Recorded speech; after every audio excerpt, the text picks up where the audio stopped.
Salut à toutes et à tous, bienvenue dans votre émission Maskayeta. Maskayeta est une émission dont la version française se trouve uniquement sur ma chaîne YouTube intitulée Mas le Patriote. Allez-y sur YouTube, vous voyez la barre de recherche en haut, cliquez sur ça et écrivez Mas le Patriote. Vous allez voir Mas même en photo. Cliquez sur abonner et vous serez parmi nos abonnés.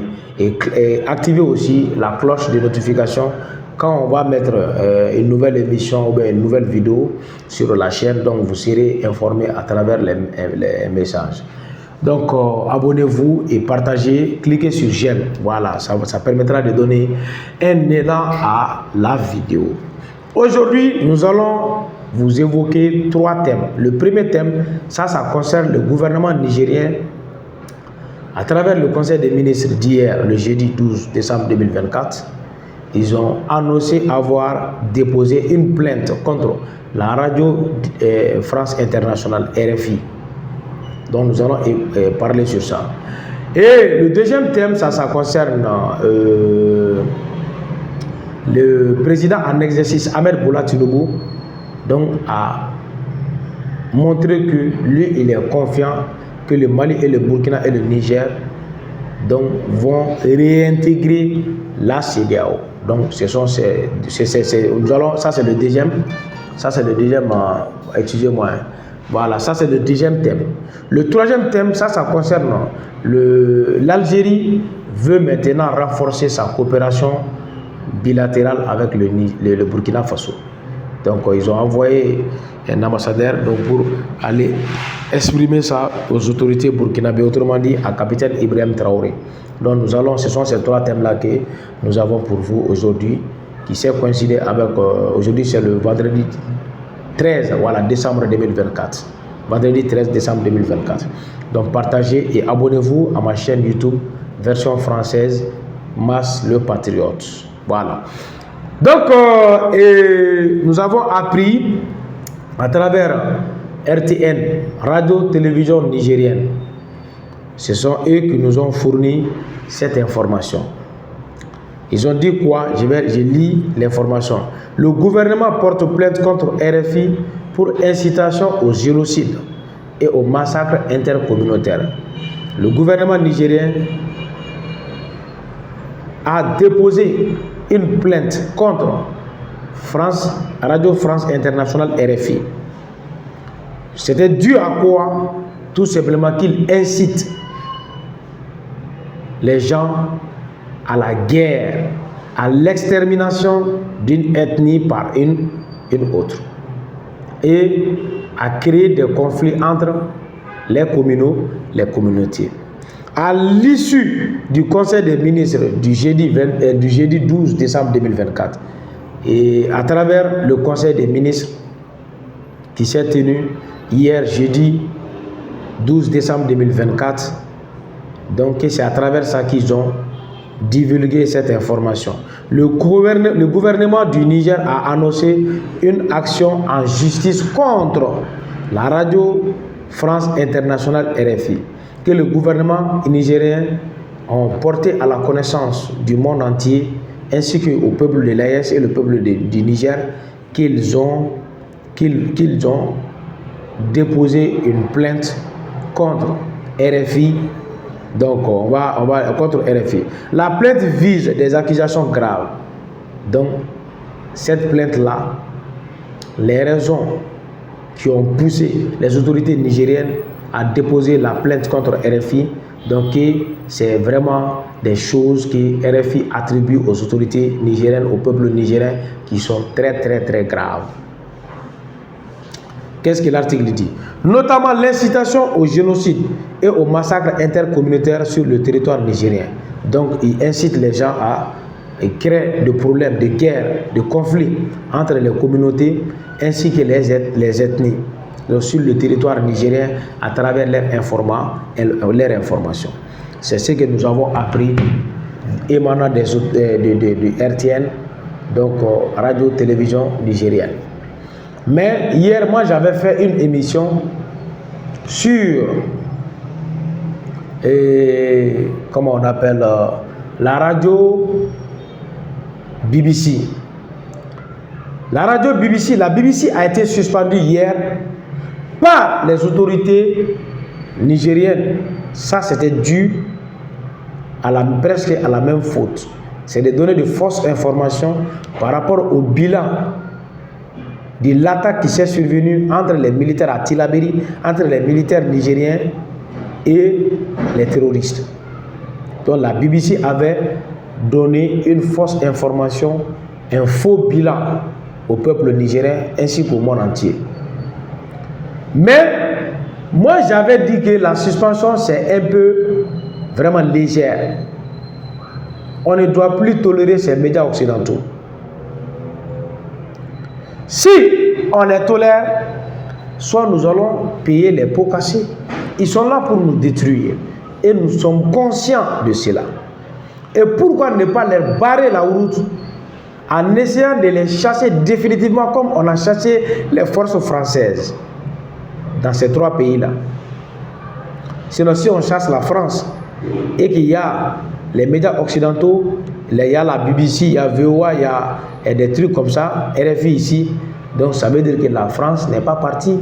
Parce que ce sont eux qui sont là pour consolider l'influence de la France en Afrique et pour dénigrer les chefs d'État qui ne vont pas vraiment s'allier à leur volonté de piller l'Afrique. Donc ils vont tout faire pour détruire ces chefs d'État. Et c'est ce qu'ils sont en train de faire. Moi j'ai dit que 3 mois pour BBC, vraiment cette sanction est légère.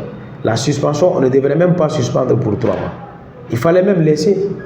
Si c'est 3 mois seulement, vraiment moi de mon point de vue masse, on ne doit même pas suspendre BBC. LCI a fait la même chose au Mali. Ça c'était pour quelques mois. TV5 a repris la même chose. C'était pareil. C'était pareil. Donc s'il faut vraiment laisser ces médias-là nous détruire, à sachant qu'ils sont là pour nous détruire, moi je pense qu'il est temps vraiment de les chasser définitivement. La décision que le Niger a prise là, vraiment moi je ne me retrouve pas dedans. Parce que pour moi ça devrait aller au-delà de ça. Chez nous ici au Mali, on est là à suspendre, à retirer la licence d'une télévision malienne où les Maliens travaillent, alors que d'autres font plus grave que ça. Bon, moi je me demande souvent, il y a quel problème même entre nos dirigeants et ces médias-là. C'est ce que je n'arrive pas à comprendre. C'est ce que je n'arrive pas. Et la façon dont on a reçu l'information hier, mais la plainte là n'a pas été déposée hier, c'est bien avant hier. Et la BBC a été suspendue hier pour 3 mois au Niger. Donc ça veut dire quoi? La BBC était au courant de la plainte contre RFI et la BBC sait que cela, ça ne va même pas aboutir. Et qu'est-ce qu'il faut faire?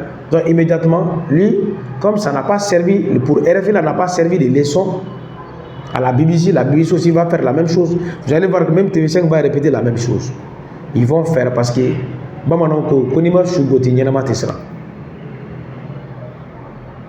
il faut frapper les cadavres et les vivants auront peur.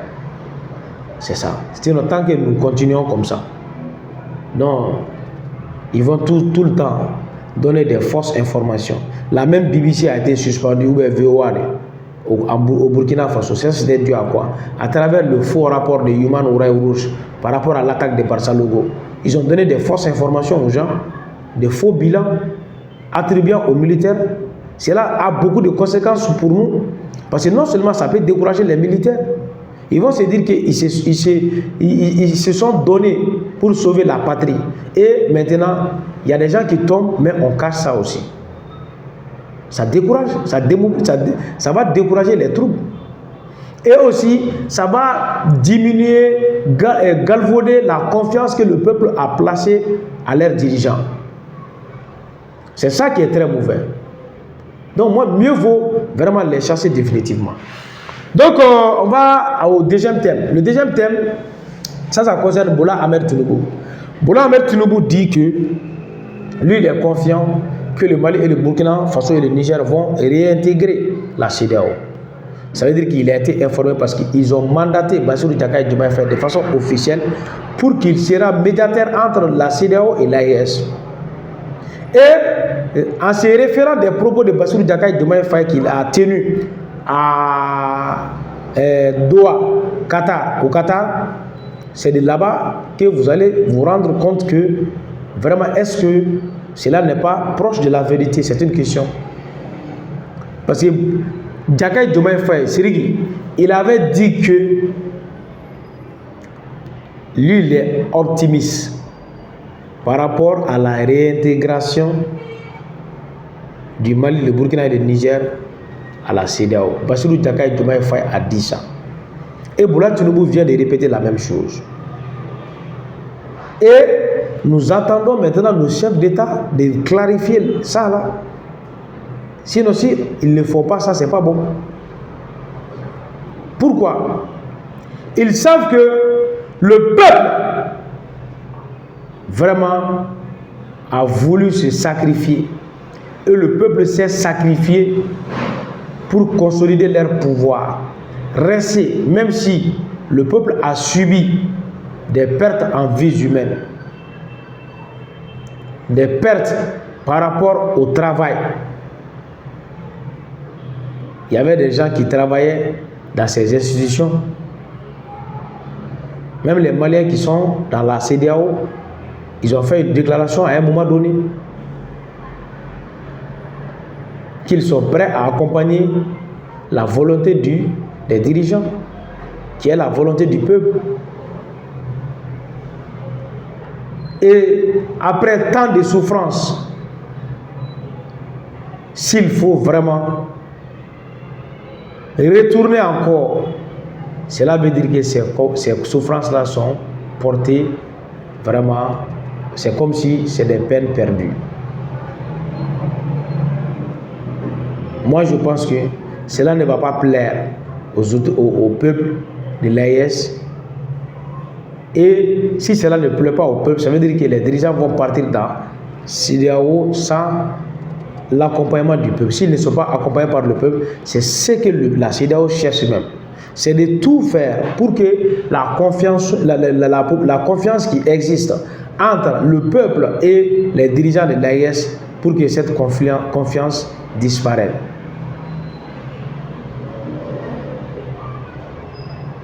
Ils veulent que cette confiance disparaisse.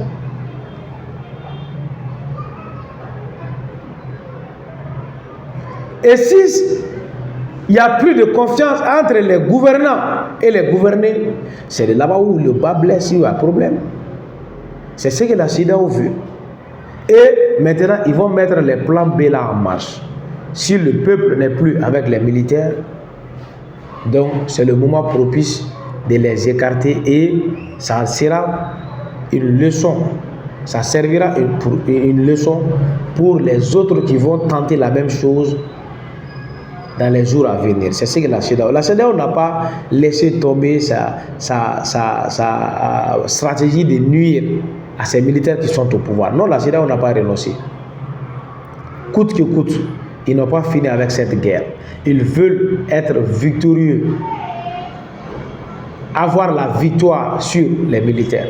Et comme ça, cela permettra aux autres militaires de ne pas répéter la même chose et ça servira de leçon pour eux. Donc on doit faire énormément attention.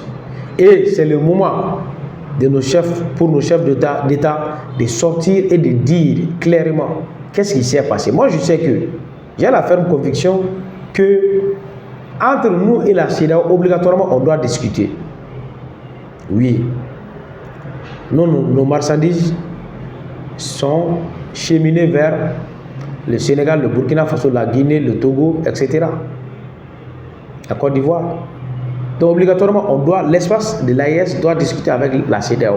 Comment est-ce que ces marchandises-là vont regagner l'espace AES et on va discuter sur ça. Mais cela ne doit pas être synonyme de la réintégration de ces 3 États-là dans la CEDEAO.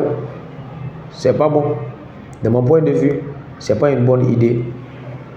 Et c'est le moment de sortir et de faire un communiqué en disant que ils n'ont pas de consensus par rapport à ce point avec la CEDEAO.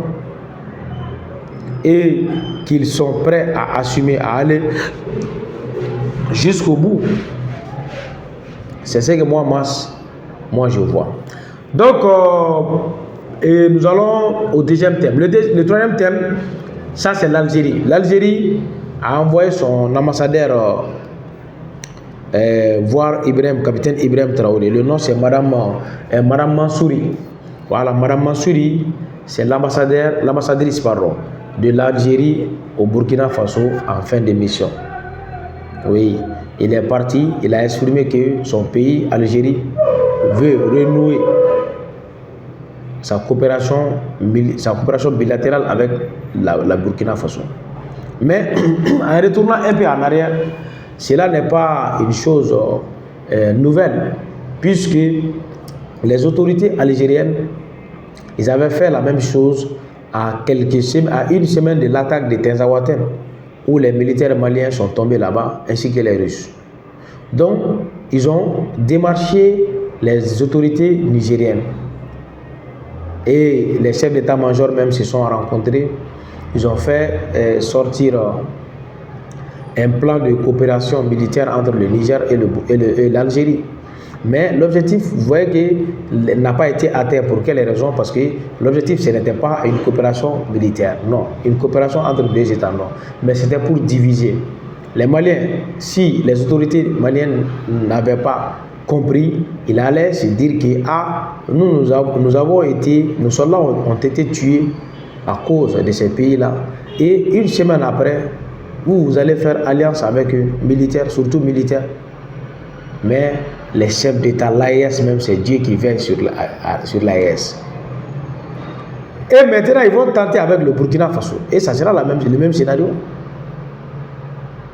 Ça sera le même scénario. La politique de l'Algérie, c'est diviser pour mieux régner. C'est ce que l'Algérie veut faire. L'Algérie n'a pas abandonné et n'abandonnera jamais son projet de division du Mali. Non, jamais. Parce que l'économie algérienne, en grande partie, réside sur le Mali. L'avenir de l'Algérie même, c'est au Mali, au nord. L'Algérie espérait récupérer ces régions avec l'intermédiaire des Touaregs, qui sont algériens déguisés en maliens. Donc, ils vont essayer de faire ces trucs-là pour détruire le Mali. L'Algérie n'a pas abandonné. L'autre jour, ils ont même, discuté sur ce projet-là dans l'hémicycle, dans l'Assemblée algérienne. Donc voilà des motifs, voilà des trucs que l'Algérie fait tout pour diviser l'AES. Et comme ça, les États de l'AES vont se quereller et en disant que nos ennemis, vous êtes en train de faire l'amitié avec nos ennemis. Alors c'est on dit que l'ennemi de mon ami, c'est mon ennemi. Et l'ami aussi de mon ennemi est mon ennemi. C'est ça que l'Algérie veut nous faire. C'est tout simplement ça. Mais Inch'Allah, l'AES demeure et demeurera pour toujours. D'après Thomas Sankara, la patrie ou la mort de nos ennemis, nous vaincrons. Mais Thomas Sankara disait la patrie ou la mort, qui est devenue la devise maintenant du peuple burkinabé. La patrie ou la mort, nous vaincrons. Restons unis, restons solidaires, et que chacun apporte sa pierre à l'édifice. Le peuple burkinabé, le peuple malien, le peuple de l'AES, le peuple nigérien, nous sommes condamnés à la réussite. Sinon, si on fait marche arrière, vous ne verrez jamais une révolution dans ces 3 pays. Donc, ça c'est notre dernière occasion. Saisissons ça là, jalousement. Donc, ceci met fin à notre émission d'aujourd'hui, Maska Walalali. Aujourd'hui, je vous ai dit, c'est le 13 décembre 2024, vendredi. Partagez l'émission, cliquez sur j'aime, ça permettra de donner un élan. Abonnez-vous massivement sur ma chaîne YouTube, Mas le Patriote. Ça, c'est uniquement la version française. Je vous invite tous à aller vous abonner sur ma chaîne YouTube, Mas le Patriote sur YouTube. Donc, on se donne un rendez-vous, Inch'Allah, demain pour une nouvelle émission Mas Kayeta. Donc, d'ici là, portez-vous bien et prenez soin de vous. Qu'Allah bénisse le Mali, qu'Allah bénisse le Burkina Faso, qu'Allah bénisse le Niger, qu'Allah bénisse l'Afrique, qu'Allah bénisse particulièrement l'AES. Je vous aime. Au revoir. À la prochaine.